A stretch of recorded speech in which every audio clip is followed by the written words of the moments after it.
Okay. Sorry, that was too British. I apologize. That's my own one. I put that there. I cut myself. I myself.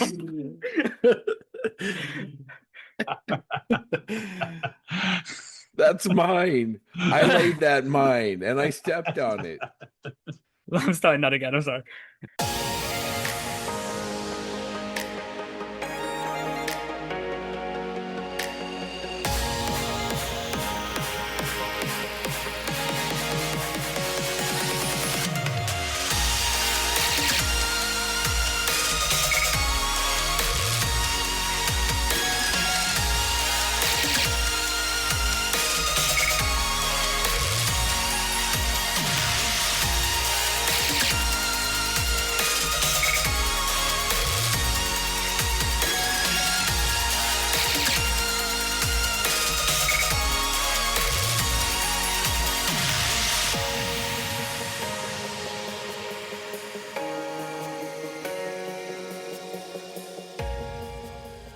All right, welcome to episode 142 of the Plastic Posse podcast. This podcast is brought to you by Micro World Games, Tankcraft, Tamaya USA, Bases by Bill, and AK Interact. I'd also like to thank all of our Patreon supporters. A big thank you for making this all possible, and we appreciate your support. Hello, everyone, and a warm welcome to all that are gathered here today. We are missing TJ, as he is currently making his way home from up north. We wish him a safe travel and can't wait to hear him on the next episode. So, it's summer. It's time to hide in the house when it's 105 degrees and work on some models. And with that saying, I'm going to jump on over to Scott and see what he's been up to the last couple days. How's it going, Grant? I'm sorry for everybody for my voice. I've been ill with some kind of bronchitis thing, but been working on the Crusader. Got some aftermarket antennas installed, as well as a cable that's kind of prominent on the side of the turret that a lot of people have missed. And so added that in there. I'm just about ready for prime. Just need to make sure, know where I'm going with my stowage and some of those things, but about ready to roll that into the paint shop. And that's kind of exciting to do that. So anyway, that's what I've been working on. That's great, Scott. You sound a little froggy. I'll say that. It can't be all that smoke that you're inhaling out there in Utah with all the fires. So, be safe. Glad to hear everything is going along. JB, what have you been up to? Thanks, Grant. It's been really great. The last 2 weeks, honestly, been all over the world. So spent some time in Australia. As some of our listeners may have seen on Facebook, I posted pictures from some of the hobby shops and folks I hung out with, along with Oz Armor, which was an amazing time, which I'll talk about in a little bit. From a bench perspective, the Tamiya M24 Chaffee, which is a gorgeous kit. I spent a few hours on it on Friday night, and then I spent, I don't know, on and off yesterday building it, and it's like nearly done. So listeners, if you're looking for a palette cleanser or a standard, slammer build, I would recommend the Chaffee. It's really nice. There's a few places where it might take some care, but overall, I mean, classic Tamiya, it just falls together. So I'm looking forward to getting some primer on that today and adding a bunch of stowage. So again, listeners, if you need a great kit, pick up the Chaffee. It's super cheap too. Scott and I have talked about this in the past. I think Tamiya kits are getting cheaper, for crying out loud, because it's like mid 30s. Like that's crazy. Like because It's a definite deliberate decision on their part. it's nuts. Yeah, it is. So I would recommend listeners pick one, pick two, pick three up. They're a gorgeous kit, and you'll certainly love it. Again, the Chaffee isn't, when I think of subject matter, it doesn't like rise to the top of my interest list, but it's one of those factors where if Tamiya makes it, I'm going to build it, and this fits squarely in that category. So highly recommended. Out of the box, she's beautiful, and then if you want to add some stowage, pick it up from Value Gear. Definitely, definitely. And I agree with you guys. It's Tamiya's definitely made a choice where they are going to produce kits at a little bit cheaper price than most other people, and they are just as good as they've always been. The quality is fantastic. I've got the M24 also. I haven't started mine yet, but so it's a great kit. I can't wait to jump on top of it. All right, we're going to move over to Jensen. How you doing? Good morning. I'm doing wonderful. It's rather hot in the studio. It's been about, that's one of those words I can't say. It's been about 100. really hot. But I have been making progress on the Tamiya 38T slowly. Um, Apart from that, I've been playing a lot of D&D and playing video games online with my friends. Specifically, I completed Resident Evil 5, which great game, great game. Can't fault it. Great co-op. But yeah, apart from that, not been doing too much. It's been really, really hot. I am I am dying. I can hear how painful this It's is so, for you know, you. I'm gonna have to break it for a second because when I'm not being recorded, it comes out quite naturally. And now it's just like, no, people are gonna hear this. So now every word is like ultra focused on. Yeah, And but when you talk, can I have a glass of water, please? Just talk like that. excuse me, sir, can I have a glass of water, please? I think it's because I've Exactly. said that I've said that so often. It comes out so naturally. Yes, ladies and gentlemen, it's American Jensen. Yeah, It- you sound like Someone who's just learned to speak for the first time. yeah, you sound like a grandpa from the South that just wants to deliver wisdom to their children and grandchildren. You Yeah. see, back in the day, Back in the day, When you're I you had a played D&D re- with my if friends. if a sloth was a 65-year-old it's white man, this is what he would sound like. it, you know, I'll take the grilling because I know in a future episode, one of you has to go British. That's a prerequisite. I don't know about that. Oh, I do. iBones models will TJ. come. Yeah, Yeah. I think TJ's gonna get that Mhm. assignment. Yeah. Yeah. Yeah, I that's agree. a good call. Oh man. Oh, But jeez. anyway, that's what I've been up to. Yeah, how's the range been? How are the chickens and the hens and the You know, life on the ranch has been really hard these past few weeks. That's Um, the drought and all? the grass is really dry. I'll do the Southern Cowboy. That might come Yeah. out a little bit easier. I do Moving say, on. good sir. I do say it's been rather humid and toasty up these parts this No, past week or two. Now you're Foghorn Leghorn. I do declare. I do it. It's not my fault I was exposed to Harry Potter. All you need is a julep or the whatever that drink is. It's can't think of the name. Mint julep? Yeah, mint julep. Yeah, Yeah. watching Forrest Gump or something. All right, now that we got that out of the way. For myself, I have just been working on some odds and ends, painting some backdrops for my Star Wars droid that I'm getting ready for a show in October. And then I got my M24s in the mail. That was cool. I got a couple other odds and ends that were really nice. What else have I been doing? I've just been working on my scratch built spaceship. Finally got that painted. Did some Aztecing on it, and then I'm gonna weather that up hopefully today. And so that's where I'm at. I Oh, really sorry. like where that basing and display work on that droid is going, Grant. It looks really good. Oh, I appreciate that. If you people, I'm just putting in some, like it's actually welding. It's doing its job by the request of our good friend Rick Lawler, who gave me the idea, and it's a great idea. I didn't even think about it. That I've been actually using some of looking at actual welds and see how they look. So I've been trying to recreate that a little bit, and so it's been fun. It's been fun. But yeah, I really do appreciate that, Scott. It's been a project that I've been working on for a little while. I kind of work for a while and drop off it for a while, then work back onto it. And I think that's the best way to do it because don't want to burn myself out. But I'm going to pass it over to American Jensen so we can talk about models in the posse group this week. You're being rather generous with that title. Okay, folks.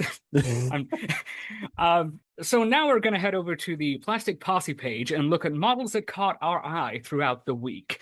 So let's start with Scott. What caught your eye?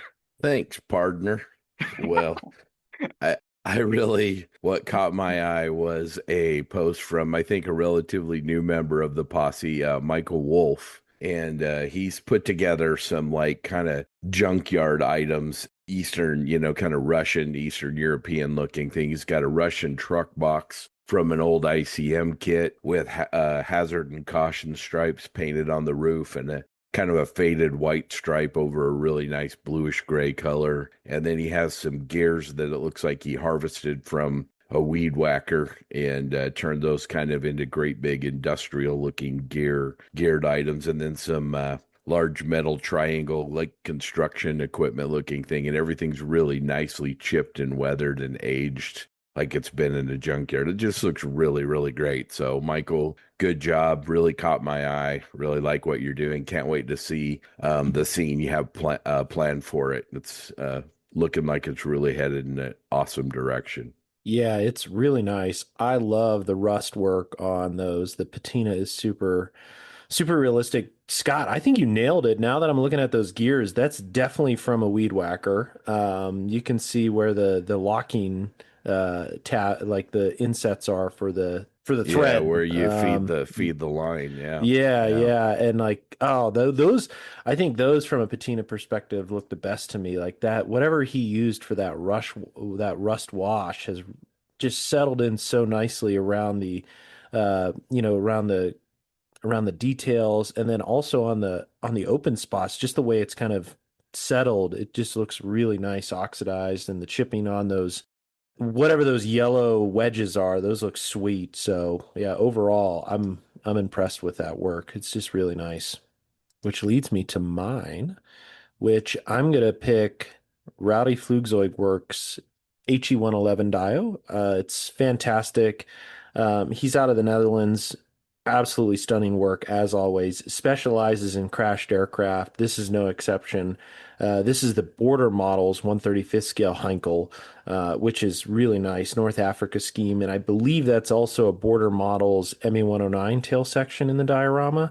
Since the 35th scale, I think the only other option in the world is the Border Models ME109s because everybody else is still at 32. So it's a diorama of a crashed. Well, I guess it'd probably be a junkyard HE111 and 109 tail, not necessarily a crashed one, maybe a crashed on landing. But anyway, his work is fantastic. He's a master of those, whether it's burned out, crashed, damaged, anything and everything concerning aircraft in a broken state. He is the master on, and I look forward to seeing that at SMC this year. I'm sure it'll be there. The HE111, you can follow his build along. He's been posting the posse for a while on it. And I really appreciate his work and his dedication to really making scale effects for damaged aluminum. I think that's a really hard thing to do. And what he'll do is remove panels, I'm guessing lead foil, bare metal foil in areas to show that scale thickness, and then scratch work with styrene for some of the interior struts. And it just, again, overall, really, really well done. Can't wait. Can't wait to see it finished. And while we're on British accents, I'll do Messerschmitts. No, they're ankles, Messerschmitts. So for our listeners who know where that quote is from, please let us know. I'm guessing Jensen doesn't even know. Oh my gosh! And you call yourself British? Hardly. Oh my, that's true. That's true today. So I'm sure Samo and a few other folks will get that quote from a very infamous movie. So anyway, that's enough from me. Yeah, I want to agree with you, both of you and Scott. The crushed exterior work he's doing with the I don't know if it's like you said, if it's what he's using to make those outside walls, but it's just amazing how he's building that HE111. It's just the realness of it, and the actual. I love the supports he's doing on the inside too. It's just it really looks real, and I think he's doing a fantastic job. All right, I'm going to go to myself now. I picked Greg Edmonds. He did an SWS Flak 43, which is really cool. His color scheme is really interesting. I think he called it a fantasy scheme, almost to that effect, but I don't think so. I think it looks really good. I think it's the tricolor, but it's a little bit different pattern. He did a great job. That is not an easy kit in any way or form. I think he did a wonderful job. It's painted beautiful. It's weathered very beautiful. The 43 on the back looks great. So just an overall huge, great job on that build. Really enjoyable. Yeah, that's super nice. That's a vehicle that's rarely built, Yep. and he's done a nice job with it. And I believe that's the old Italieri kit as well. It's not the Great Wall Hobby one. So No. it looks really well done. I mean, that vehicle is just massive too. I've seen one Yeah. in real life, and they're just huge, and Yeah. they're just again rarely represented in 35th scale. So I'm glad to see that unique subject finish. Such a cool, yeah. It's just God with that honking 37 on it. It's like good Yeah. Lord. So Yeah, that's a massive, massive gun, and like you said, John, it's a vehicle. It's not done very often. They actually, I think they built some of the V2 command centers on the back of those things, V2 rocket command centers on the back of those things, just to give you an idea of the size. And it's just a massive vehicle. And if it's the Italieri kit, which I think it is, I'm pretty sure it is. That is not an easy kit. Yeah. There is a lot of work that needs to be done to that. He's done a fantastic job. Yeah. Okay. Sorry, that was too British. I apologize. I chose Keith Hayes Mini Art 135th European Agricultural Tractor with Cart. I really like this build because it's civilian, it's not military. It's nice to see things that aren't in conflict or used in conflict. So this one really caught my eye. It's civilian, it's colorful, it's peaceful, and I think he's done a fantastic job. Especially being a mini art kit, anyone who can finish a mini art kit gets props from me because they are not the easiest. So Keith, great job there. Sweats. Yeah, it's really nice. He's got a nice little scene with little sheepies and a person feeding them. So, like you said, it adds some color. And those mini art tractors, if you want to get Scott hot and bothered, bring up a mini art tractor. Heck yeah. Heck yeah. I mean, Wow. I also like this piece almost as much as I like Jensen's accent, and he's done a really good job, really kind of pushing it. I also want to give Dan Chalk a shout out because he's working on one of the new mini art Fortunes with steel wheels, Yeah, and nice. can't wait to see where that goes. So yeah, love these. Also, want to do a croaky, albeit genuine, honorable mention to Michael Libero for that Star Wars droid tank. We've talked about it, I think, before, but he's got Right. like this really awesome blue-gray finish on it and some incredible dust work. Yep. And, we'll talk about that a little bit more in the episode with the group build, but I think that is really looking good. I like what the weathering and the patina that he's bringing to that project. Yeah, I was gonna, you beat me to it. It's really a great build. It's the droid tank from the earlier episodes, the earlier movies. Specifically, if you ever watched the movie where the Wookiees are fighting on their home planet, they come out of the water. Yeah, And Clone Wars. Clone kind Wars, of, yeah, comes out of the water. And it's just a massive. It's just he's doing a fantastic job. Really, a really, really great job with what he's doing on that build, and very impressed. Very, very, very impressed with that one. All right, so I am going to do a section now for myself. We did this a couple weeks ago or a couple episodes ago, where we talked about things that came out in the last couple weeks that we really liked, and I kind of grabbed onto that for myself, and I started looking around and looking at stuff that came out. I wanted just to talk about a few things I think that some of you might find pretty interesting, and if you missed it, I hope I can inform you about something new. First of all, there's a book coming out. It's called Bloody Streets. It's you can get it on Amazon, you can get it on RZM and other book providers. Like I said, it's called Bloody Streets. It's basically about the armor, artillery, and assault groups that took part in the battle for Berlin on the Russian side in 1945. I've got a copy. It's a fantastic book. It's like 496 pages, something like that. A lot of pictures, really good descriptions of what's going on, and actually images of Russian tanks that I haven't seen before. I do have a number of books on the Battle of Berlin, but these are new. A lot of these images are new to me, so it's really good. It really turned out really well.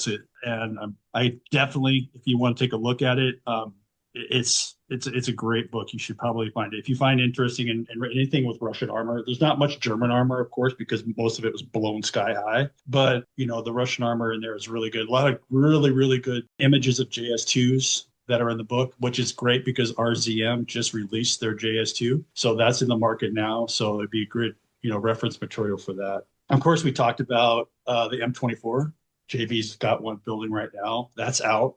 Dukes has tracks for it. Not available yet in 135th. 116th, they're available, not 135th yet, but they are coming. Like JV said, it's a great little kit. He's built one basically in a day and a half. Going to put primer on it today. So, I mean, if you want to break a little bit time, just go ahead and jump on that and start building. Hey Grant, going back Yeah. to the book, and by the Yeah. way, don't drop that on your toe, man. Yeah. 496 pages. Yeah, But just curious, like what drew you to that book? I'm pretty interested in it. I find that myself, I like Russian armor. I'm kind of one of those guys that for some reason 4BO is a great color. I don't know why, but I think we have a lot of really good armor builders on the page. Jensen's one of them. His RZM KV1 is amazingly built, painted really well. Brian, another fantastic Russian armor guy, and I just kind of like the armor, but in my opinion, you don't really see a lot of books about the Battle of Berlin. You do see some, but you most of the books you'll see are about the Silo Heights, those areas before they got to Berlin.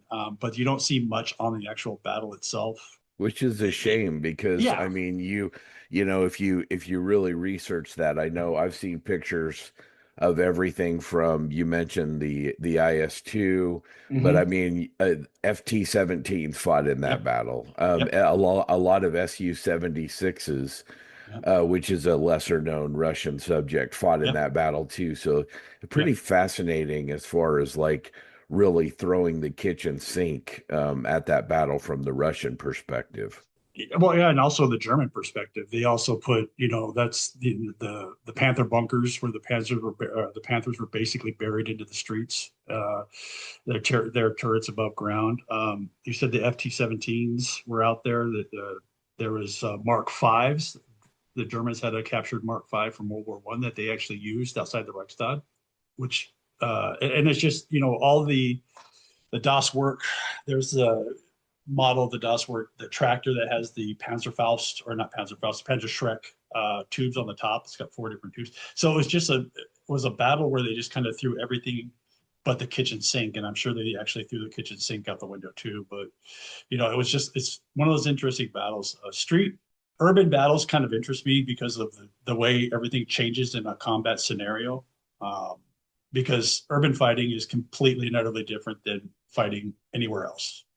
It's not like fighting in Kursk, or it's not like fighting in a field. It's completely different. You have to think about a 365 degree battlefield, because they can come from beneath you, they can come from above you, they can come from the right, they can come from the left. So an open top vehicle is not a very good thing to have. But Russians being Russians, they threw thousands of Su-76s into that, trucks with troops in the back and everything like that. So you have to think like that. And that kind of information is very interesting to me. That's why I found this book quite interesting. Yeah, sounds really cool. I'm gonna have to check it out. Yeah, check it out. It's really good. There's another book coming out, but it won't be out till 2027. And Steven Zogel, actually, I caught this from him. It's called Painting the German Army, 1918 to 1945.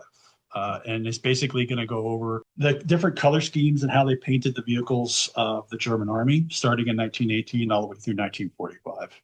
As modelers, I think this will be a great book for everybody to get, because you can actually see what they look like. And Panzerwreck is, in my opinion, one of the leaders in the reference information that we see.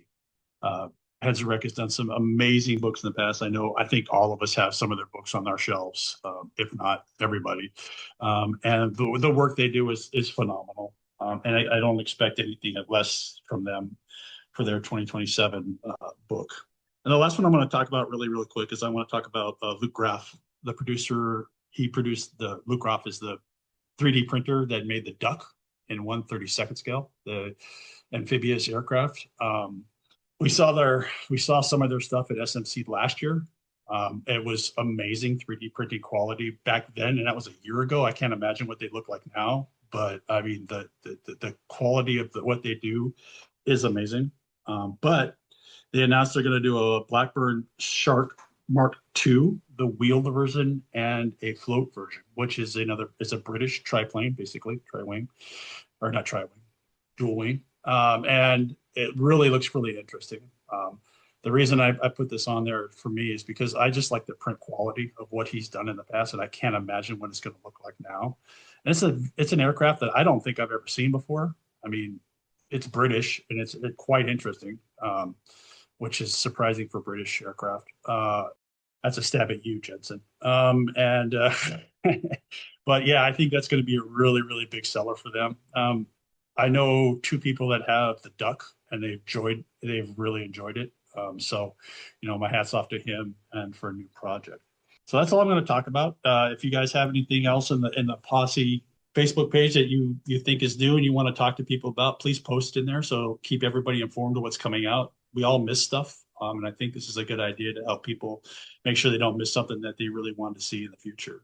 So just my ideas. I hope you guys like it. There's a few other things out there real quick. The AK Interactive has a UH-1, the Huey book from Vietnam. Another great book from AK, and that's a great another book. And then Resin Tech models, another Russian armor, is doing an A20 prototype T-34, which is an interesting vehicle. It actually did see combat service, I believe, in Moscow in 41 in the winter. But it's if you've been seeing on the Facebook page, he's been posting images of it, and his stuff is amazing anyway. So it's going to be a great full kit. And yeah, Jan did it. Jan did a good job on that one, and that one I know Brian Krieger and Sean Earl and the T-34 guys. They're all excited about having a good A20 kit. So that's a welcome addition. Yeah, it is. And all of his stuff is really kind of cool. He does some prototype KV turrets for vehicles and stuff like that. And I really enjoy his what he's done for the KV and the KV2 series and his other vehicles. So I'm like sure like the rest of it's going to be amazing. So yeah, I think Stephen Reed and JB and a bunch of us are just kind of rubbing our hands together for Jan to get that STZ Model T-34 out on the street. One other thing I wanted to mention, because I'm very excited, and I think Scott's subject will come soon after, but Trumpeter released some new 1/16 scale kits that are coming, and specifically the Martyr series. I have a soft spot for the Martyr 3 with the 76 Russian gun. Like, it's just so freaking ugly. It just hits for me. But they've decided to do that, the Martyr 3H, and I believe the M is as well. So the 38T chassis is starting to get some love from Trumpeter. I'm still curious why they didn't do a Hetzer to start, because I feel like that would be stupid popular. But I assume it will be coming very soon. I can only hypothesize. I'm really excited. Not only that they chose the Ausführung H, the mid model, where the superstructure with the gun was mounted on the mid of the chassis, but also like John's saying, the idea of maybe an Ausführung M to follow up, and then obviously a Hetzer. And again, I'm hoping we're reading the tea leaves here, but somebody else has a Hetzer in progress, because there's got to be a reason they went with the Martyr first, I would imagine. So crossing all my fingers here. Yeah, I like the one with the 76. It's so ugly. It's beautiful. Very unique. Yeah. Every time it fires, it looks like it's going to fall over. It's just so top heavy. It looks so bad. It's kind of like the Martyr 1, the Lorraine tractor with the big gun on it. It's just interesting. The Germans just made use of everything they could. Yeah. Like we said before, they just kind of threw everything on top of everything and just kind of hope it stuck. And it did. I mean, they built a lot of them, a rough amount of them. So they were out there. Bases by Bill is your partner for creating attractive display bases for your scale models. With a variety of products and custom solutions, Armor modelers will find plenty of ways to present their work, from elegant cherry hardwood bases finished in 4 rich stain colors to our newest line of circular bases. These range in size from 6 to 11 inches and feature a removable insert to safely complete your groundwork. All bases are available with optional engraved text or full-color placards, unit emblems, and national insignia. And it's not just bases at Bases by Bill. We were selected to create the awards for the recent Rocky Mountain Expo, and we can help your club too with awards of all types and for every budget. Visit basesbybill.com because there's always something new at Bases by Bill. All right, so I'm going to move on to the first discussion question. So this came to me from a group meeting I had a couple days ago or a couple weeks ago. No, weeks ago. So the basic question is, what's the most useful piece of advice you have received early on, and who gave it to you? And there's a follow-up question we can talk about later if we want to or not, if we have time. And I'll start it off. Back when I was a little model builder back in the day in Belfair, Washington, there was the only hobby shop was in Bremerton, Washington, by the ferry terminal for the ferries to Seattle. Don't remember the name of it, but it was a little hole in the wall, and there was a guy named John Duffy in there. And this is back in the day when the Tamiya M1 Abrams and the Tamiya Merkava were first coming out, and those were big kits at the time. And so I saved up my little lawn mowing money, and I bought a Merkava, and I jumped on it right away and built it really fast, and it looked like hell because I was new. But the biggest thing that I remember him telling me is to slow down and read the directions fully. It kind of sounds stupid, but a lot of us that we start jumping on a project and we start jumping around. We want to do this first. We want to do that first and stuff like that. But I think the thing that stuck to me the most was that you need to slow down, follow the directions, take it one step at a time, and test fit. Test fit, test fit, test fit. Always test fit everything you put together. And then from there, there's a process of how to build and paint a model. And then once you get to the next stage, you have to start all over again and start that process of thinking about it, painting it, and going slow again. So it's always a continuous operation on how to do this. John has passed away. He was a good friend all the way through to my 30s. So he was a very nice guy. I do miss him a lot. We didn't talk much when I got older, but we did when I was younger. And he was one of the people that really got me into this hobby besides my father. So that's mine. So if anybody else has anything, go ahead and jump in. Yeah, I think for me, it's all over the place because the basics of modeling were obviously taught by my dad, and I really enjoyed that. And I think back to specific things that he taught me, and I'll be honest, I'm having a tough time remembering like specifics, but I mean, he literally taught me how to airbrush, the difference between enamels and acrylics. So a lot of those basic modeling techniques were from him. I think this is going to sound weird, but the best advice I've gotten is honestly through reading articles. I know this is weird, but like this social aspect of the hobby was not there for me 10 years ago when I started to really get into this hobby. And I had to really lean into reading articles, leveraging forums, and everything except human interaction, to be honest. Because I think of when I learned my most and made the quantum leaps in technique, execution, I guess you could say, was back in like the 2010 to like 2014 timeframe. And I found that during those moments, I went to shows, but like it was just hard to talk about that kind of stuff because one, I'll just be transparent, like it wasn't really being done by modelers in the United States. So it was kind of hard to, pick up those lessons and, some with exception, like having, I think I talked to Rinaldi and Wilder and Mig, at one-off shows, like tidbits here and there. But like some of the biggest lessons I learned were picked up from reading. And like one of them, this is minutia, but Adam Wilder teaching me through an article, adding Tamiya Clear to Tamiya paints to get them to spray better, to retard the drying, to get a better finish.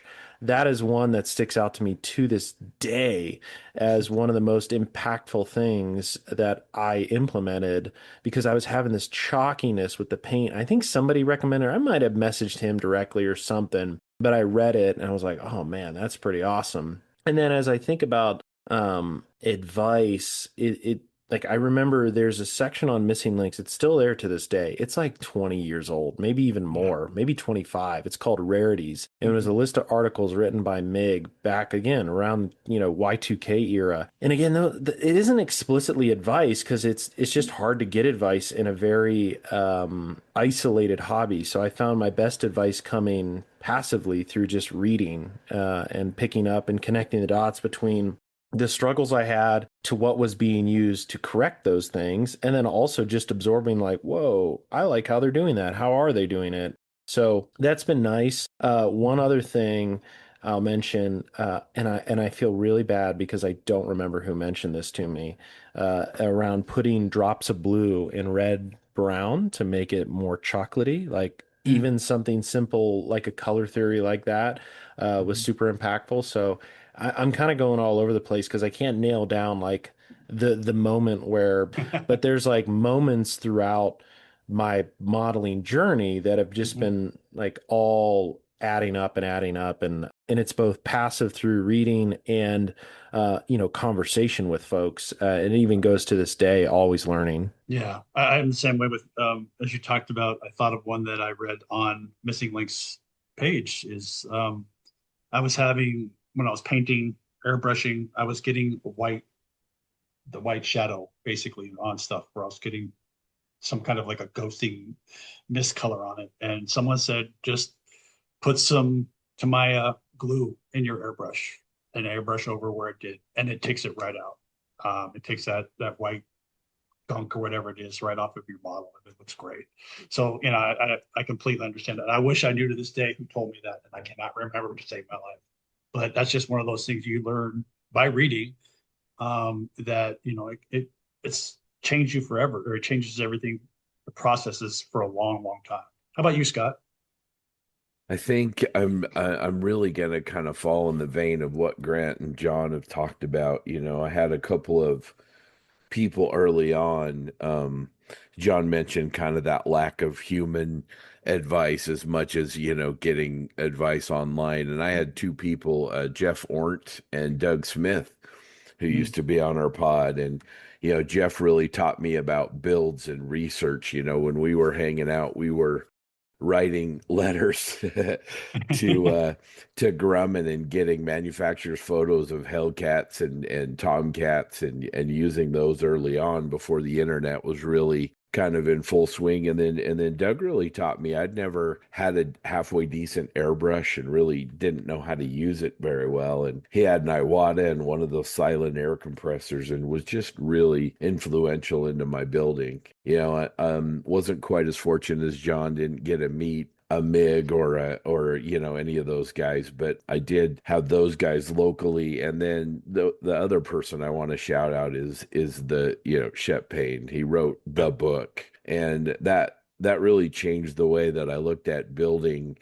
From just the sort of the box art approach of here's an F-16, make it really cool, versus here's an F-16, put it in the proper context and build around it and customize it and open panels and all those things. So yeah, that's kind of my advice. I apologize if there's somebody that I owe a gratitude to that I'm a gratitude that I haven't remembered here. But yeah, I just Jeff and Doug for me early on really kind of took this from just kind of a silly grab a kit and slap it together to something a little bit more meaningful. Yeah, that's great, and I don't think that it's great that you mentioned Chet Payne too, because those books in the early days, how to build dioramas and how to build military vehicles, were very important to some, a lot of us out here. Those books really kind of showed us the steps on how to build and how to put some kind of an interior in a vehicle, and how to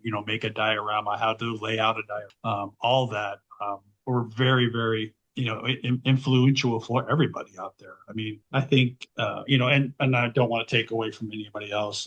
Verlinden's the same way. Verlinden was another huge influence on a lot of people out here, that again showing us how to build dioramas back in the 90s. And it was didn't have the internet back then, so I remember waiting for the mail every month for Linda's flyer would come out, and I could see all the new stuff that was coming out. And but yeah, Yeah. when you start to think about it, there's a lot of people and a lot of organizations out there that really kind of, pushed us along, and which are Yeah. great. And then we have the internet now, which is completely opened up anything that we ever need. I mean, if I like the point that you were writing letters to Grumman. I know Yeah. I remember sending stuff to Boeing. Yeah. So trying to get pictures and stuff like that. So yeah, that's pretty interesting. Jensen, how about yourself? For me, it has it has to be JB. Actually, it's a phrase he uses so often, and I've started to apply it throughout everything in my life, and that's Mhm. trust the process. Because as people, we have a vision, we have a method, we wanna move forward with it. We have an image that we want to meet at the end, and as people, when things don't exactly go to plan, we're very changeable and we want to fix things instantly. And it's a bad habit I have of seeing it's not going to plan and I'm thinking, "Oh my God, everything's gone wrong. What do I need to do to fix this?" But as JB always says, trust the process. You had a direction and a vision, stick with it. And in the last few builds I've done, I have trusted the process, and I've been really happy in the end. So that has to be the best piece of advice I've ever received. Not just with not just with modeling, but as a philosophy in life in general. Just trust the process. It might Jeez. sound quite basic, but I'm sorry to glaze you. God. Well, I need to divert that to Scott because I remember he walked me off a cliff with that T-34 that sits in your room right now because I was not trusting the process with that one. But no, Yeah, those were your words, I, Jensen, that's something that I hope a lot of younger, and I mean younger in their journey, not younger in their age, modelers hear this because it's really important. And all joking aside, you kind of get to the point where you realize, look, if you just kind of keep both oars in the water, there's not a lot that we can do that we can't come back from, Mhm. and we can build on our frustration and we get tunnel vision and then that builds and everything. And sometimes, as a very social person here, the value of being able to pick up a phone and make a call and say, Grant, JB, Jensen, I'm gonna throw this against the wall. I've had enough. And the ability of the other person on the line to remain calm and say, okay, put it down, go grab a cold one, give it some room to breathe and stick with it. I think that's probably, I mean, one of the most valuable things you can learn in the hobby. 100%. One thing else I want to note, even though it's not directly related to the actual modeling, photography and recommendations and techniques there, Yep. I remember a piece of advice. It wasn't given in person, but it was given online. I had posted pictures of my model in the Ammo by Mig group, and Mig himself responded because I had posted these photos. It was probably a decade ago. And it was first when I was getting into serious air quotes scale modeling, starting to kind of get my bearings and want to publish. And I started taking pictures in a light box, and I used these, shop lights at the time that they were I just couldn't get the right white balance. And I had no idea why. Try auto, you try all these different stupid things. And then Mig was kind enough, and I didn't even ask for it. He posted like, "Hey, your photos look great, but I can tell you're using tungsten lights. There's a red hue to your photographs. Go into your manual settings and find the tungsten feature, or if you can see like the Roy G. Biv color square box thing, like compensate for the red that is being induced by the tungsten bulbs." And I was like, Eureka. Like that was just really nice. And that's something I haven't forgotten. And literally it probably was over a decade ago, probably like 15 years, Wow. um, where something as little as that, Yeah. tick something. And those are, again, I think I can't put my finger on one thing, but actually, a moment happened in 2023. It was the first SMC I went to, and I remember standing there. And Jensen, you might have been with me. I don't think I was alone with him, but we were talking to Pete Usher, and he had just finished that giant, self-propelled gun Russian thing, and it was Hmm. kind of like derelict, kind of. But Yes. we were talking about it, and the one thing he noted, there was a strap with like a carabiner on it, Yeah. and it's like blue. And he talked about the philosophy of, I have this strap coming out of the side hatch of the vehicle because I want the viewer's eye to be caught on this unique color that is disparate than the rest of the vehicle, and then it leads you into the hatch. And I'm just thinking, like, Wow. man, just like a little nugget like that, where you're leveraging a unique piece of stowage to accentuate another part of the model. I was like, damn, that's genius. So, like on my M1340, I put a red oil can on the engine deck to draw your eye to the details that I put there.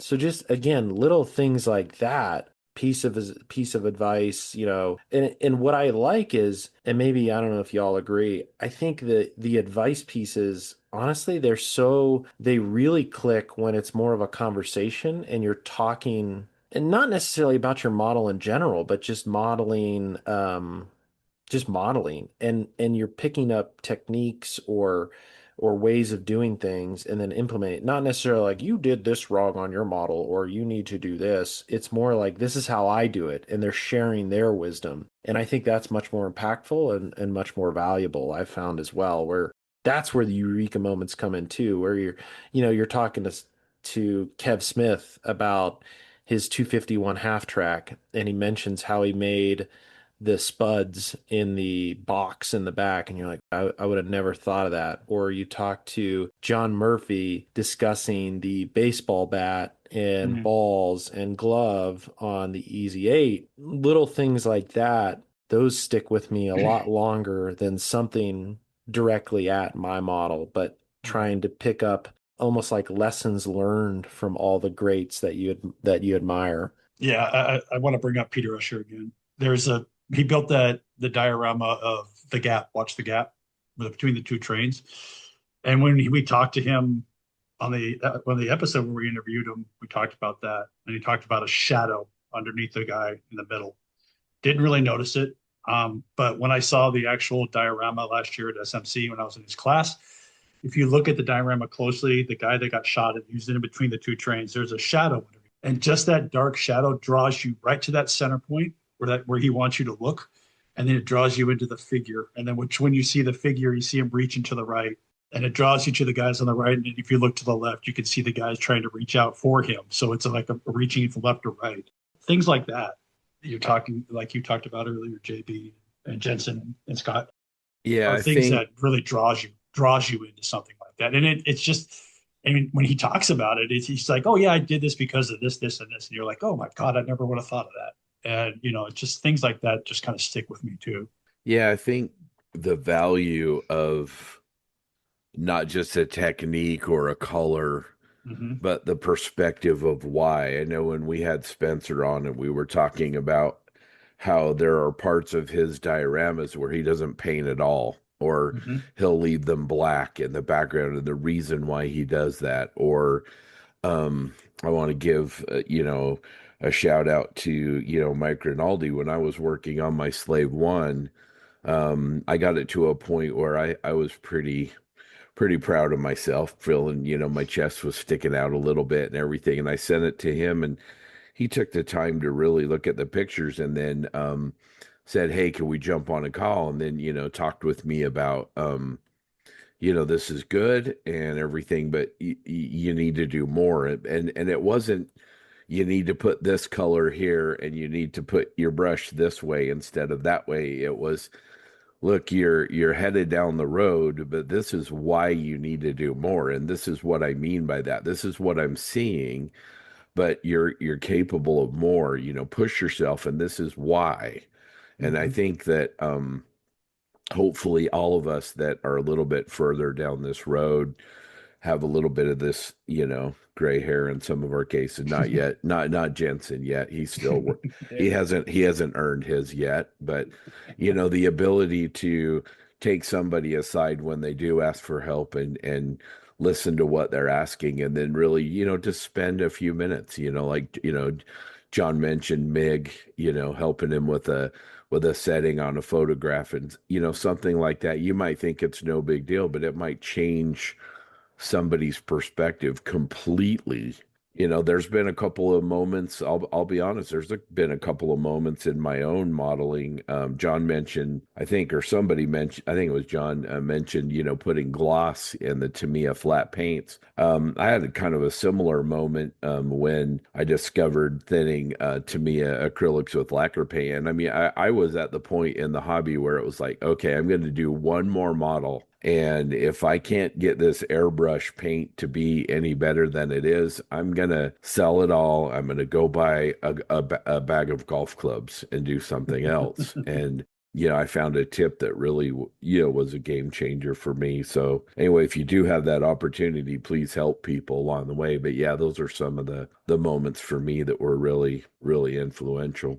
Yeah, I'll just call out a few more moments stick out now that I'm thinking about them. And again, Scott, it kind of emphasizes people don't have to answer the message and or have the conversation. But I think to Brian Krieger, Mhm. again, a decade ago, while I'm trying to photograph models and trying to, find that perfect formula of settings in the camera and equipment, he posted pictures of a Panzer 38T against a black background, and I was just awestruck by how good that photograph was. And I reached out to him. I was like, dude, how did you do this? It's amazing. And he was really open and honest with me. He's like, oh, I use black felt or velvet. I have these camera settings. And I was like, whoa. And no shit, I still use that today when I take photos of with black backgrounds. I use the principles and the settings that he shared with me literally a decade ago when I'm taking these photographs because it was so impactful and so helpful. And it was just again quick messages. And that's before I moved to Colorado, before I started making fun of him for putting models in his basil cabinet on his spice rack. But it just again it shows the character of the individual to help. And I'll use one more example. And there's probably countless ones. And we've talked about it before. Just reach out to people and ask. Roger Herkman's arguably one of the best armor modelers, Yeah. vignette Yeah, makers out there. definitely. He had built this Hetzer, and I just really liked the colors on it. And I had reached out to him because I was like, man, your green is amazing. Do you mind sharing what you're using? Because I have some articles from him, but I really didn't get a sense of like, I'm a detail person, so I'm like, I need to know exactly what you're doing. And he was kind enough, like he took a picture of the bottles open in his hand. He walked through the mixes, and I actually think it was him that talked to me about adding blue drops into the red brown to give it that more chocolate color. But something as minutia as that, just it sticks with you, and I'm internally grateful for moments like that with Brian, with Mig, with Roger, with Peter in person. Spud, like the names go on because everyone is so open. And okay, one more and then I promise I'll shut up. This is actually since I've started painting figures, I entered one at SMC this year, historical figure. It was the wedge with the trench coat GI on it. And I'm one to say F it. I have no qualms asking for feedback, personally, professionally. So we're there at the show, and I meet Calvin Tam for the first time in person. And I'm like, you know what? F it. I'm going to ask the master himself. I was like, hey, do you mind coming over and take a look at my piece? He's like, oh, yeah, John. Like, this is really good. This is really good. When you think about this, though, and we didn't talk about like painting techniques or anything like that, but it was more around composition and how you display your work. He's like, yeah, you put the figure in front of the Hetzer, which is fine, but he's like, you kind of mask the tank and you kind of like, it just looks like a blob, a block. What you should do, or he said actually, not should, but what I recommend is think about putting that figure on top of the tank. Give it a vertical element. Give it something that makes it stick out against, the sea of, flat in terms of composition figures where they're just on a base. He's like, add it to the top of that vehicle, and then you bring some vertical into it. You bring the viewer's eye all up and down because your Hetzer is really well weathered, but it's kind of lost behind the figure. Um, and that was a really good comment, I thought. I really enjoyed that. And then, okay, one more, I promise. The vignette I made with the Jeep, and I feel really bad. I forget who told me this, but they told me the door was too bright because it pulled away from the vehicle that was up front. I think we talked about it in person somewhere. They're going to kill me. I forget who was mentioning it to me. If you're listening, please tell me, like, I said that to you, and I'll mention your name. But they talked about the green door being too vibrant and distracting from the Jeep in front. I'm like, yeah, you're not wrong there. Yeah, overall, they're like a gray door probably would have been better because it would have set the Jeep aside. Don't get me wrong, your green door is awesome, but it's like conflicting with the green in front, and your eye doesn't know where to go, and you're pulling the viewer into the structure behind it as opposed to the subject in the center. That's an interesting perspective too. It kind of reminds me of Jensen when you did your ambulance and the blue that you used amongst the mud and everything of the scene. I mean, it for me it shifted the scene because the scene is a little bit sort of downtrodden. It's right. It's the heady days of World War One when life was bad, but you bring this blue to this ambulance, and it's almost like the ambulance represents hope, right? And you this blue conveyed so much more than just a color. I think it really brought kind of more meaning to the entire piece, and those little details somebody might not know or understand why you made those decisions, and having those conversations I think can be really impactful. Yeah. And another one of those decisions to paint it blue was because of you.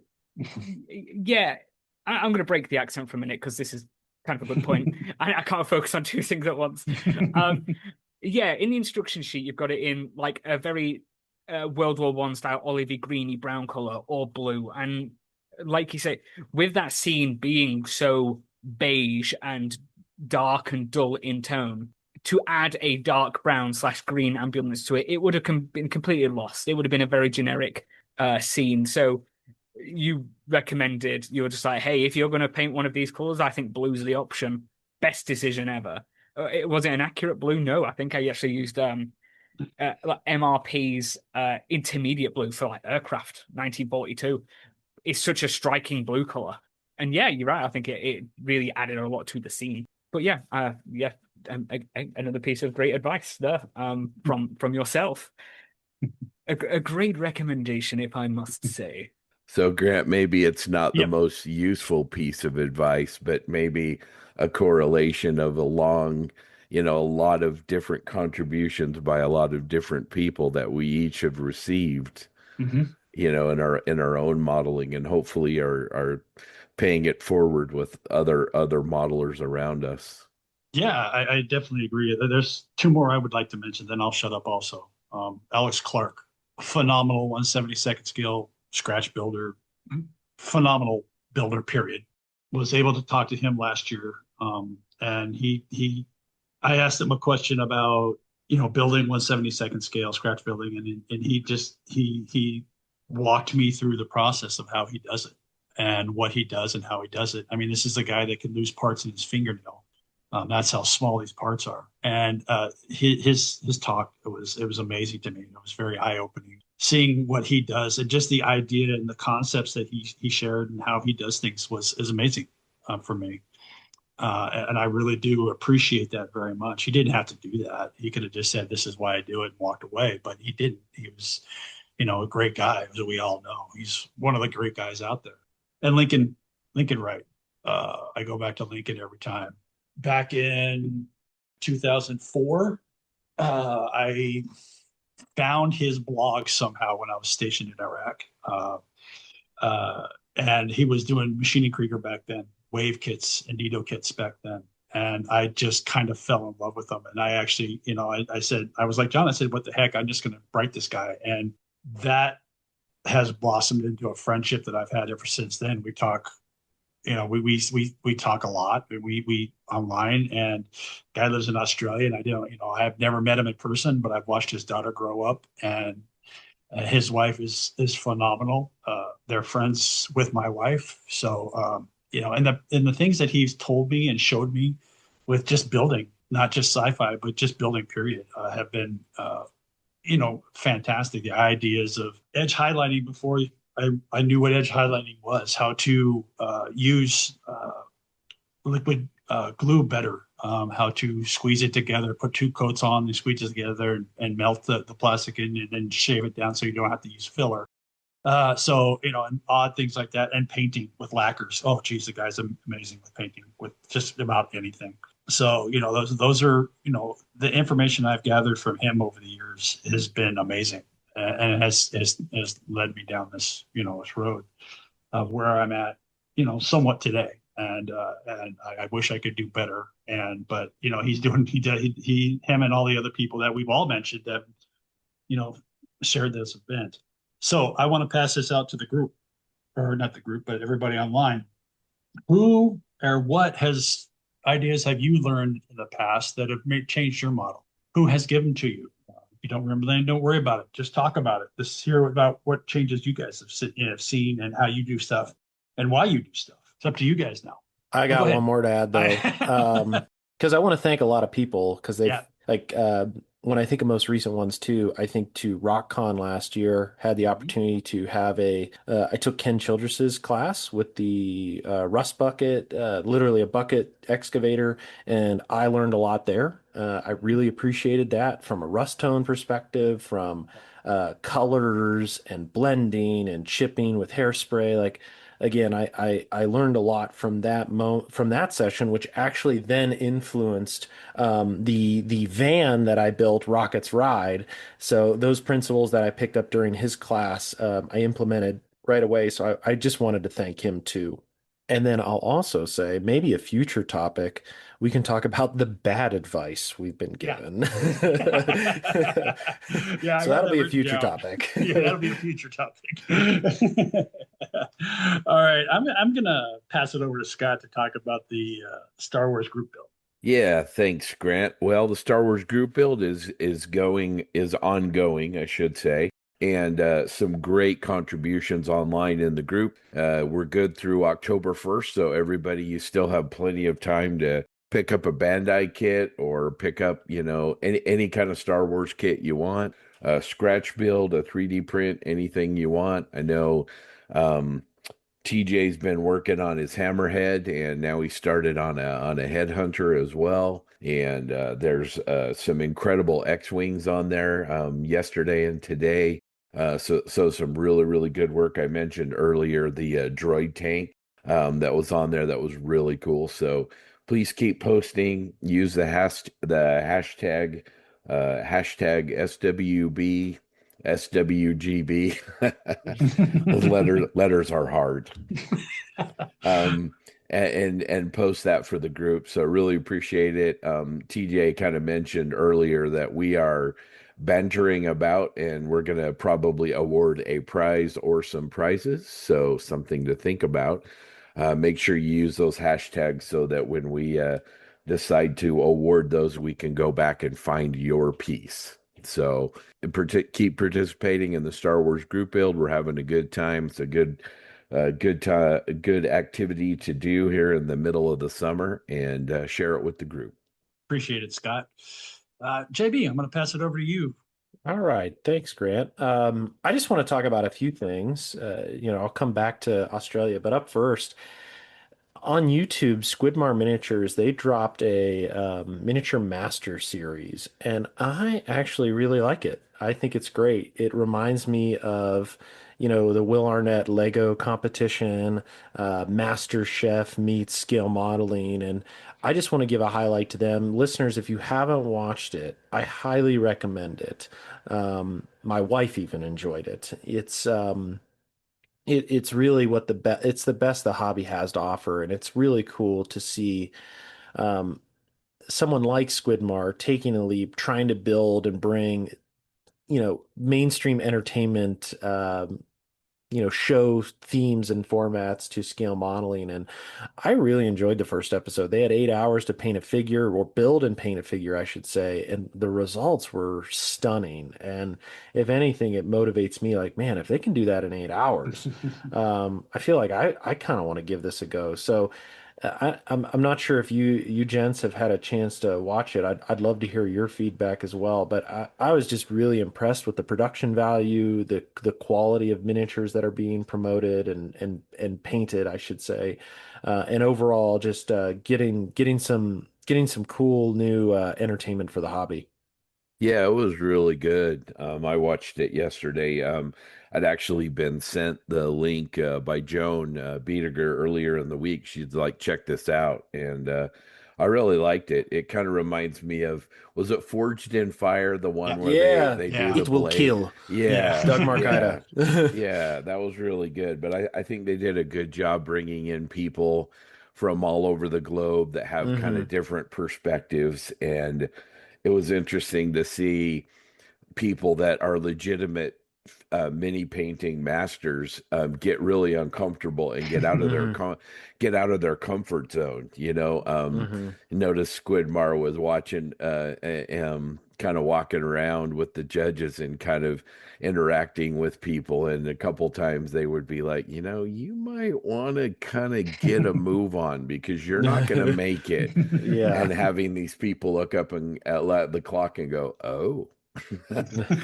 So yeah, I think it's really well done. My wife watched part of it. She probably wouldn't admit that to the rest of the world, but I think it's pretty compelling.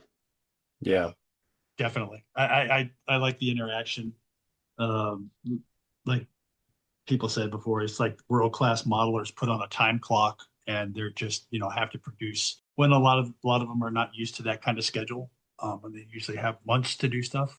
There's some interesting characters that they have. The girl from Greece is just Hmm. she's just amazing. And there's some, the gentleman from Australia is really seems like he's down to earth, really nice guy. And there's some just great characters. There's some actually, if you go on the site, there's some other videos they show about when they're talking to the judges afterwards and what they look for and some stuff like that. Which is actually really good to look at after the first episode. I like the way they're doing the judging also. So they brought in two other gentlemen. Annie Wardle. Whew. Yeah, and former Golden Demon Award winners and Slayer Sword winners and stuff like that. So and what they're doing, and then you find out what they're going to be doing in the future. It's going to make it interesting. It really is. It's kind of like Top Chef, like we've talked about, or Forged in Fire, or something like that, where he's bringing and like you, JB, I like the way he's kind of melding it into a more common like TV kind of show that we see today. That kind of idea with modeling, and it's going to be fun. I really think there's going to be some blowups and there's going to be some interesting shows, and I can't wait to see the next episode. Yeah, I'm not doing the accent for this bit again because again focusing on one thing at once. I watched it like an hour before we started recording, so it was fresh in the mind. I really enjoyed it. It Yeah, reminded me of Great British Bake Off for modeling. yeah, Yeah. yeah. Really good. I like how every week it's just going to elimination rounds to whatever. I like the interviews with each contestant. The judging, I is that it's going to be a new judge every week. The guest judges every week. Yeah. I think it's going to be new Yeah. people. That's great.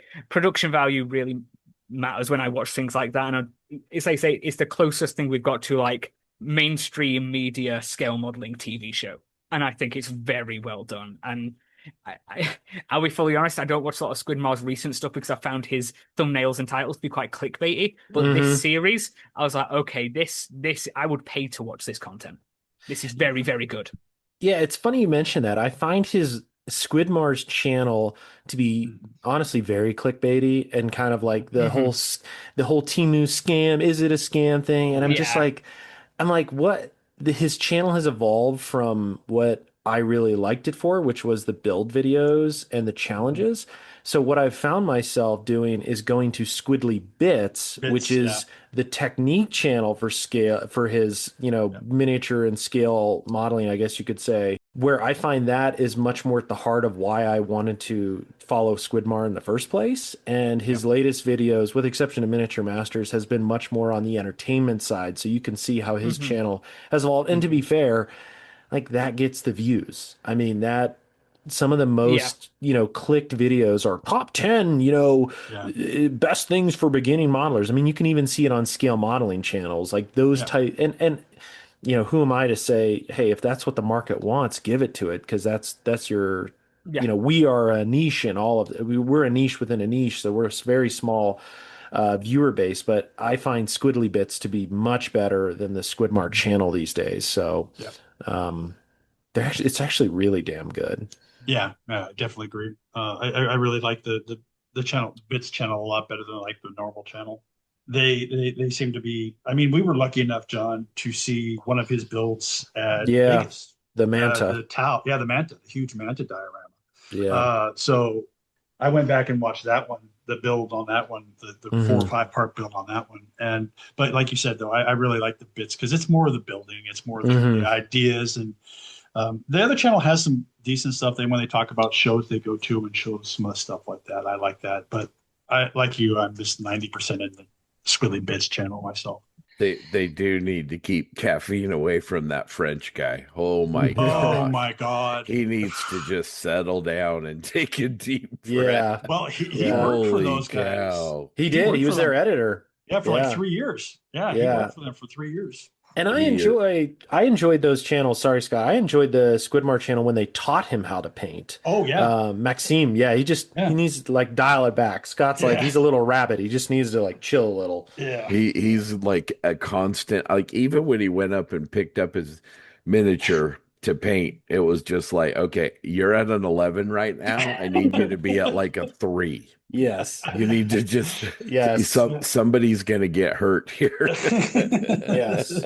Yes, 100%. So I would, yeah, listeners highly recommend checking that out. They're about 45 minutes long. hmm So episode one just, kicked off. Won't share any spoilers, but the results they have in the amount of time is really, really well done. So check it out. I'm looking forward to more of those episodes. Who knows? Maybe one day the Plastic Posse will be successful enough to sponsor our own scale modeling, which, by the way, I don't know if listeners know this. Maybe some of you do, but the scale modeling world tried to do this like 5 years ago. There was rumors of this, and my understanding is they actually did some filming because I saw some posts on Facebook by some of my friends where they Mhm. actually filmed some head to head, but it never got published by the people who recorded it. So yeah, I don't know. I'm inspired. Maybe one day we'll do it. It's funny you mentioned that again. Not doing the accent. I it's weird. You reminded me. I was part of that Oh, filming thing. Whoa. Um, whoa. yeah, I remember When you like this build build models. when I used to build. Yeah, the many back and forward emails discussing the whole project, what's going to be done, Yeah. and then it just died. Yeah. Yeah. Yes, you are right. Yeah, I remember that now. You know, Wow. it's funny you guys bring that up because I was gonna say, huge shout out to Games Workshop, Vallejo, and to Harder and Steenbeck for really Yep. ponying up. I mean, they're Yeah. gonna give away Yep. $10,000. They, Yeah. when you watch the show, they have what is essentially an entire hobby store that's Yeah. there for the contestants. I mean, every color paint, Yeah. putty, tools, everything that they need is right there at hand. So I just want to shout out those companies Yep. for supporting something like this for a niche, niche hobby production. But honestly, the production is first class, as Jensen Yep. mentioned, and I'm just impressed. So shout out Yeah. to the sponsors for helping make that happen. Yep. Yeah. Well, cool. Yeah, listeners, please watch it. Tell us what you think. Yeah, maybe we can think about like a virtual thing because Mhm. I don't know if we could ever afford to bring people together, but maybe there's a virtual option with Zoom these days. Yep. It's just a little bit more difficult for scale models because you got to build them, and I find Yeah. that it takes a little bit more time. Yeah. But maybe there's a weekend challenge where, Oh. there's individuals. across the world. We have a standard kickoff time. We're live. We show what's being built, and then there's yeah, I don't know. Maybe we think about that. I think it'd be Yeah. cool. Okay, great. Well, stay tuned for that, listeners. The next topic I'd love to talk about is Australia. I had the opportunity to go down there. My wife went on a work trip, and I haven't had a vacation for over 6 months. And I know some listeners are like, well, I only get one a year. Well, I've been working pretty hard. So I needed some time off, and had the opportunity to go down under for the first time, which was an amazing experience. And I'm not here to just brag about a vacation. I'm here to talk about what is offered there and the people that I met and why you should go.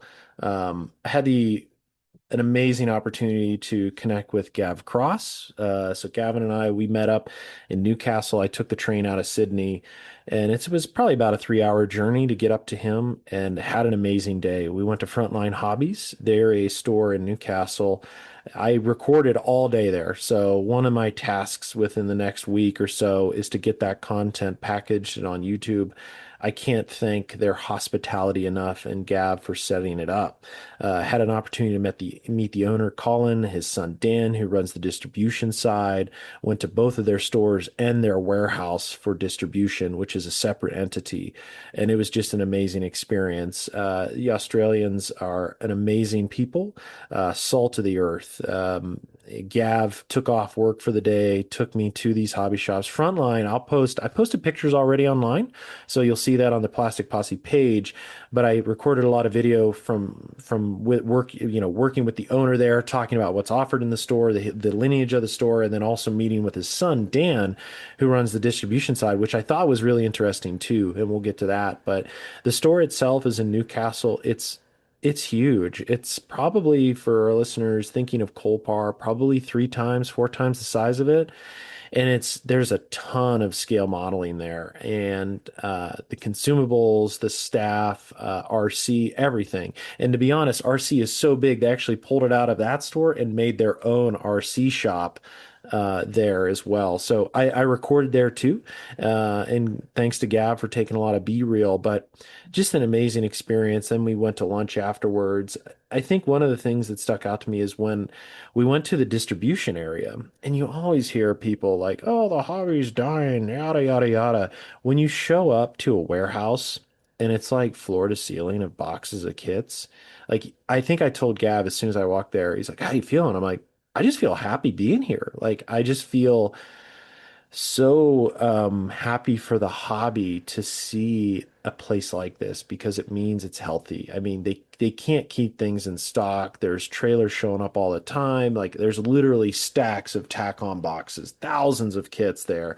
And you walk down these aisles. It reminds you of the end of Indiana Jones and the last not the Last Crusade, but the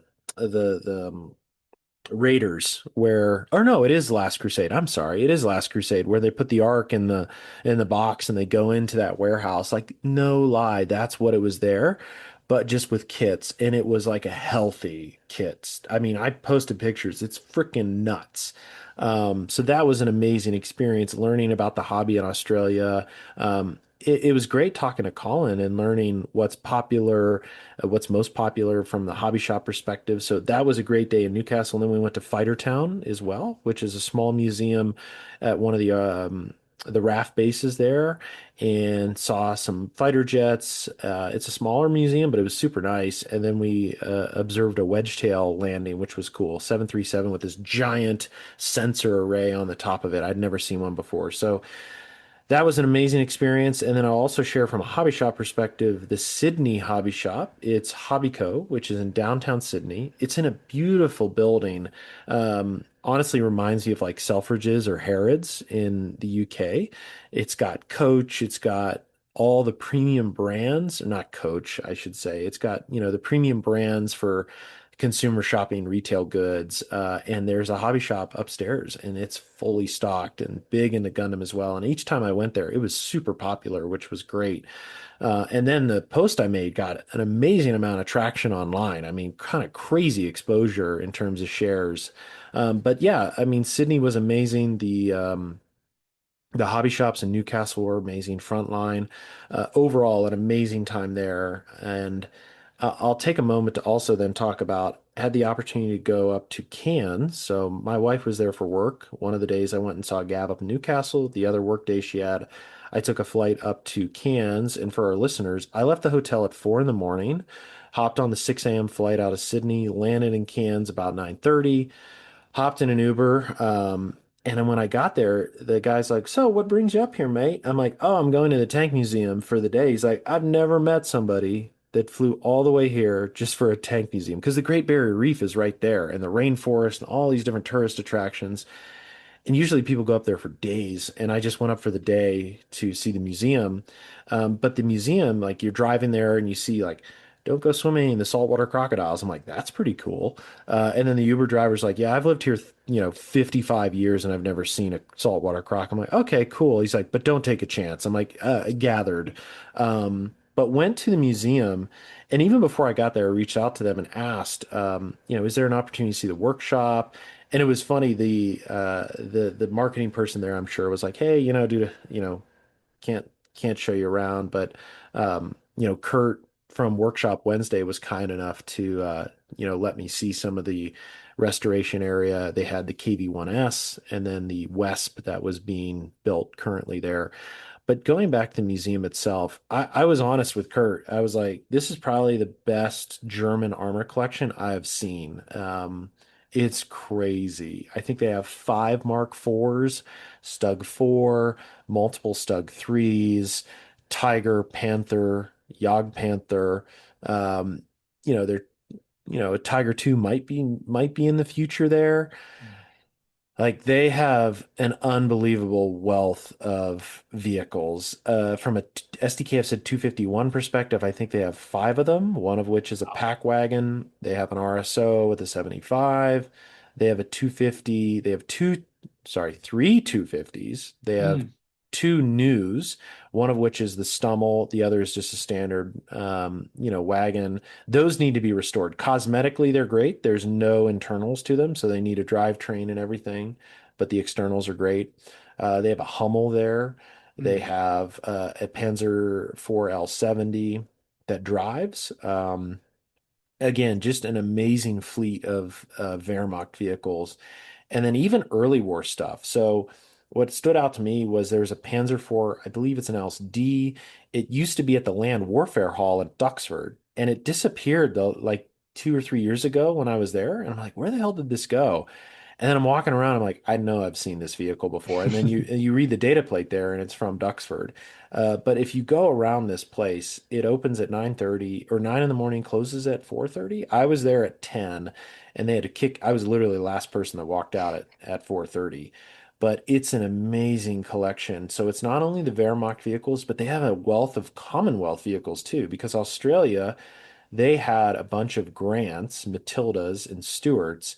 They probably have 5 Stuarts that all run. They Mm. probably have at least 5 Grants. They have multiple Matildas, and it is all in immaculate condition. I think one of the pieces that stood out to me that I love the most was the M3 Grant restoration, where they found it in Victoria. A lot of these were in Victoria after the war, and they found it, and it's like they restored it to run, but cosmetically it's how they found it in the field. So it's got all this rich patina. And Doc Anderson was like, I want to build that. I'm like, well, I guess since you said it first, that's fine.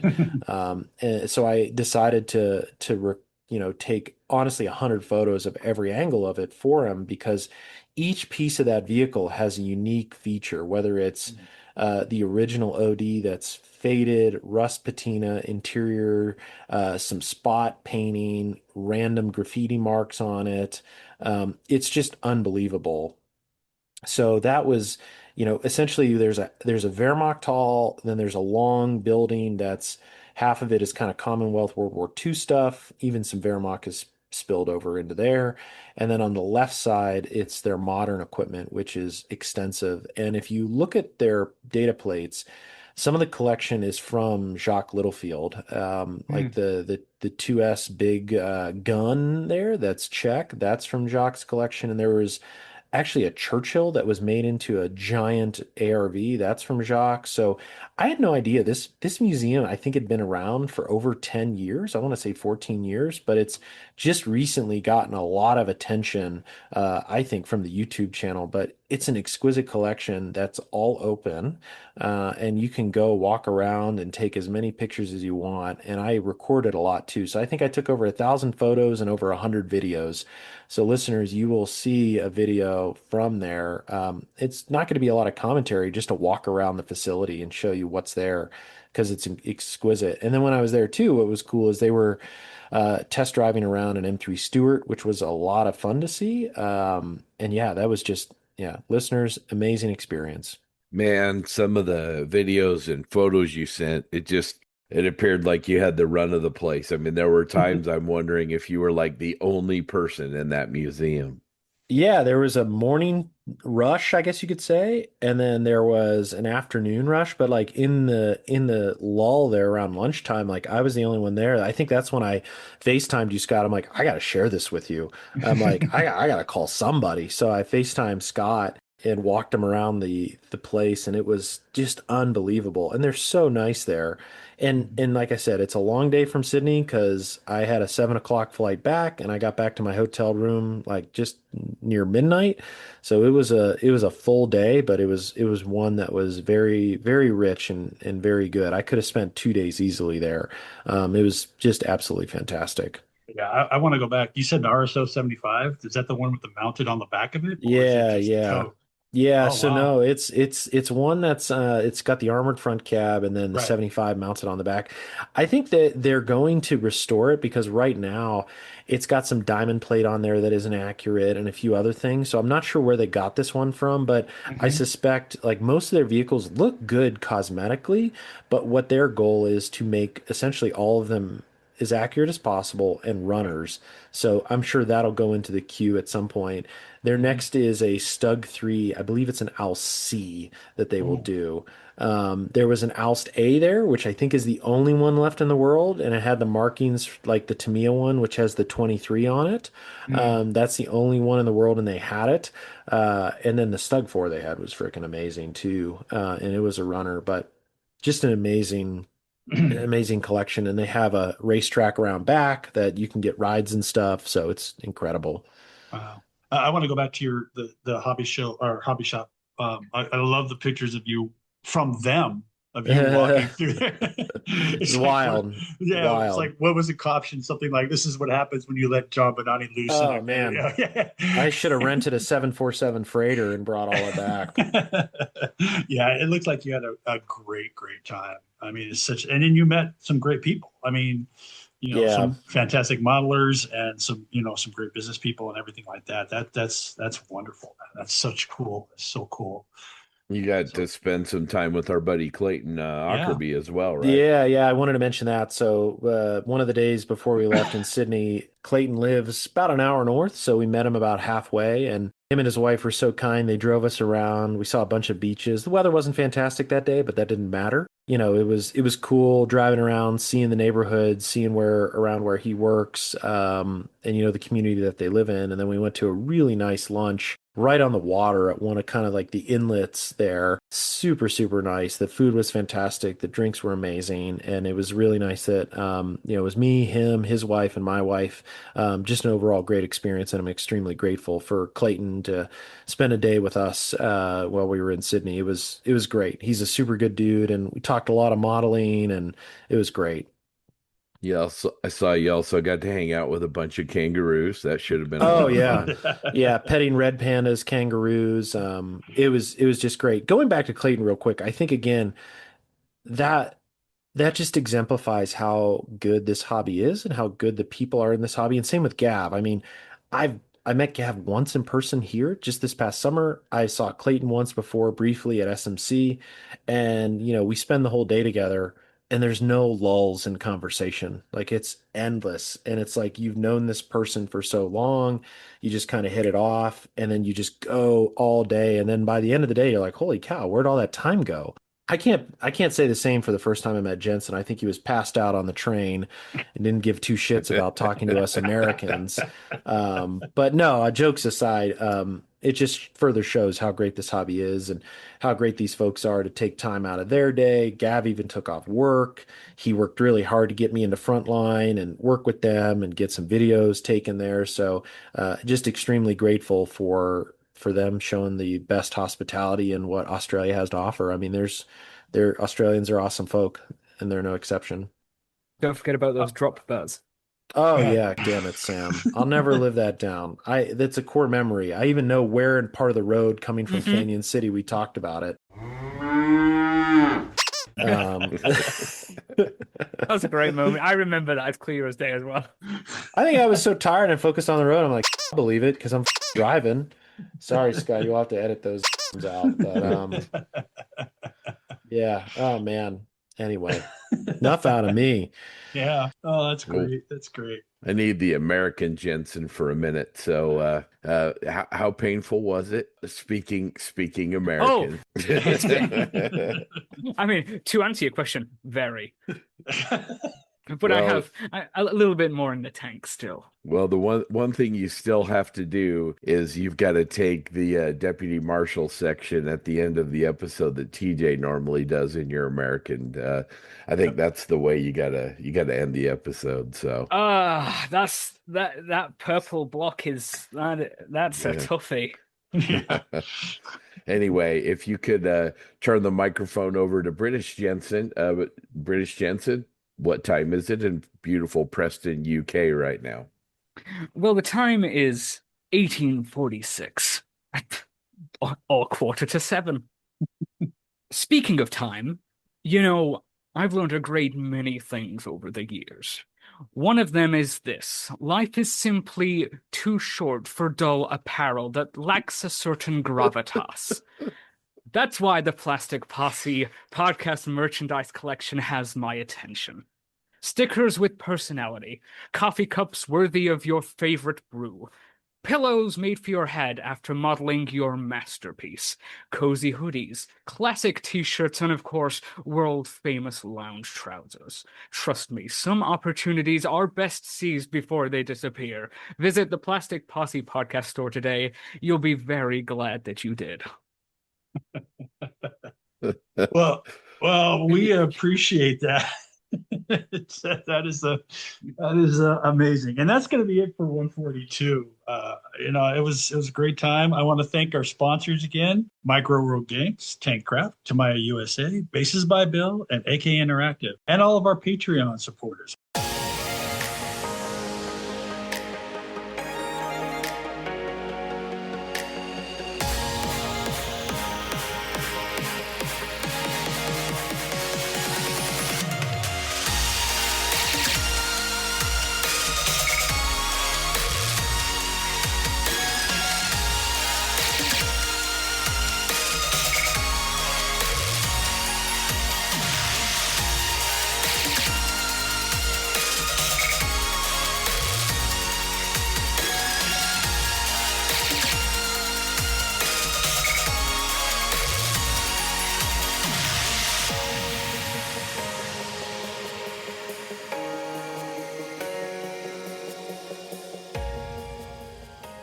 One of the ways that you can help and support the Plastic Posse is to become a Plastic Posse Outrider. If you want to become a Plastic Posse Outrider, it's easy. You can even do it wearing lounge trousers.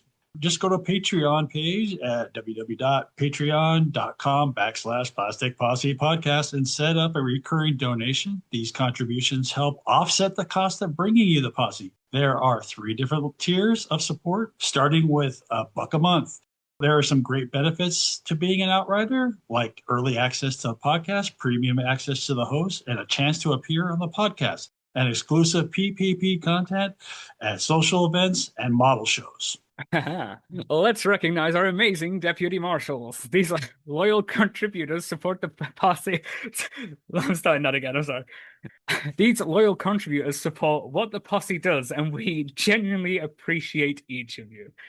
Starting with Ben Hardaway, Kevin Johnson, Chaz Teets, Matt Parvis, Jacob Ford, Robert Klein, Todd Reich, Brett Avance, Brett Johnson, Angel Garcia, Carl Duran, Pat Brown, Ryan Smith, Alamo Squadron, Model Fiesta, Curtis Towers, Winston Gould, The Quiet Corner Modeler, Daryl Miller, Rob Booth, David Clark, Robbie Knopf, Wesley Becker, David Wassell, Matt Tubman, Zach Pease, Brett Marquette, Greg Williams, Nick Wolf, Sean Earl, Black Hat Scale Models, Red Beach One Studios, James Mirando, Mike Norris, Stephen Rodwell, Rick Cooper, Eric Cavina, John Hale, Eric Kane, Logan Hansen, Tim Gidcombe, Dan Newman, Robert Blocker, Tyler Moore, Derek Post, Craig Flynn, Ken Childress, Drew Garner, Scott Hall, Frank Perrone, Jeremy Diamond, Terry Wilkinson, Chris Lovewell, Andrew Callis, Ethan Eidenmill, Steve Baker, Jay Kidd, Brendan Gentry, Lee Fogel, Mark Ewing, Toadman, Model Doc, Greg James, Les Ricala, John Everett, Uncle Buck, Mark Bradley, Eric Brubaker, Jeremy Moore, DB Scale Model Studio, Jeremy Elliott, Mike Talley, Previous Seat, Mediocre Middle-Aged Modeler, and JC Osborne. Oh, thanks, Jacob. Let's not forget our posse foreman. This crew is made up of posse outriders who give the deputy marshals a hand, and we thank them for their support. Tommy Workshop, Andy, the voice of Bob, Graham, Keith, Dwayne, AK Armor, Bill, Casey, Therese, Russ, Stefan, Mikkel, LeVar, Gil, Mike, Michael, Scott, Emery, the Krieger, Aussie Myler, Jeff, Eddie, Ross, Warhoff Models, G. Baker, Tom Stuff, Crazy Loco, Len Cliff, Damien, Eggplant, Parmesan, Cody, Nuke Man, Mike, Paul, iBones Models, great guy, best guy, Mr. Grizz, Jackson Joel, Chris, Jamie, MD Models, Papa Steve Munsell, JV, Eric, Matthew, and David. And of course, our $1 and free Posse Outriders,